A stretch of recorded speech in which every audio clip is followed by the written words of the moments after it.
என்னை ஆட்கொண்டவரும் நான் சேவிக்கிறவருமான ஆண்டவராகிய இயேசு கிறிஸ்துவின் நாமத்தினாலே அன்பினல் வாழ்த்துக்கள். கிறிஸ்தேசுக்குள் மிகவும் பிரியமான அன்பு சகோதர சகோதரிகளே, உபாகமத்தின் புத்தகத்தில் 24வது அதிகாரத்தில் 14வது வசனத்தில், உன் சகோதரரிலும் உன் தேசத்தின் வாசல்களில் உள்ள அந்நியரிலும் ஏழையையும் எளிமையுமான கூலிக்காரனை ஒடுக்காயா. கர்த்தருடைய ஆவியானவர் எப்படி சுட்டி காட்டுகிறார் பாருங்கள். உன் சகோதரர்கள், உன் தேசத்தில் இருக்கிற ஏழை எளியவர்கள், இந்த கூலிக்காரர்கள், இவர்கள் என்ன பண்ணாத, ஒடுக்காத அப்படின்னு சொல்கிறார். இன்றைக்கு இந்த காரியங்கள் தான் எண்ணற்ற நிறுவனங்களில் நடந்து கொண்டிருக்கிறத நம்ம பார்க்க முடியும்.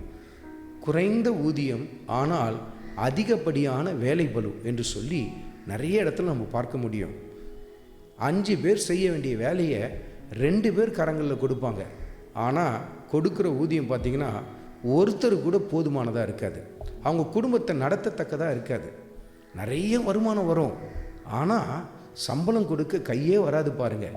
இதை தான் கர்த்தர் சொல்கிறார். இப்படி ஒடுக்காதே என்று சொல்லி கர்த்தருடைய ஆவியானவர் சுட்டி காட்டுகிறார். ஆனால் அவர்கள் என்ன சொல்லுகிறார்கள்?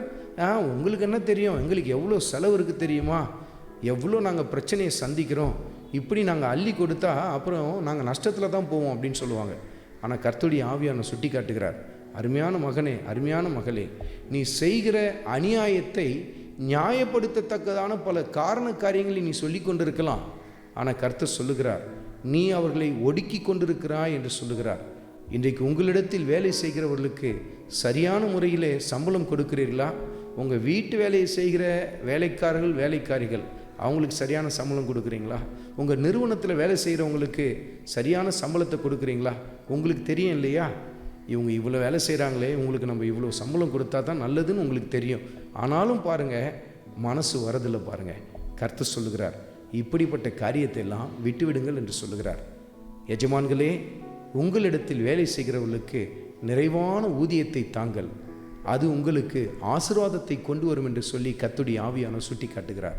ஆண்டவராகிய இயேசு கிறிஸ்துவின் கிருபை உங்கள் அனைவரோடும் கூட இருப்பதாக. ஆமென்.